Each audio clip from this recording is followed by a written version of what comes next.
দেখুন, আমরা শিল্পীরা সাধারণত রাস্তায় নামি না। আমরা বেশিরভাগই রাজনীতি করি না। রাজনীতি বলতে আমরা যেটা বুঝি, সেই রাজনীতি বাংলাদেশে হয় কিনা আমার সন্দেহ আছে, কারণ এখানে এথিক্সের অভাব আছে, মিথ্যাচার হয় এখানে। কিন্তু আমরা অনেক দিন ধরে দেখছি যে মিথ্যাচার আমাদের সামনে হচ্ছে, আমরা কথা বলতে পারছি না, কারণ আমাদের ভয় আছে, ভীতি আছে। আমি আমার মনের কথাগুলো বলতে পারি না, যে মিথ্যাচার আমি দেখি কোনোদিন কথা বলতে পারি না। আমার মনে হলো যে আমার আর বেঁচে থাকারও প্রয়োজন নেই, এবং আমি বিপ্লবে নেমে গেলাম। এইভাবে এখানে যে শিল্পীরা দেখছেন, তারা সবাই এইভাবেই আজকে রাস্তায় নেমেছে।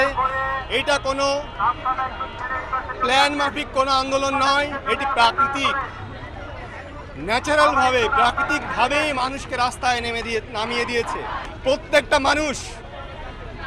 প্রত্যেকটা মানুষ তারা ক্ষোভে ফেটে পড়েছে।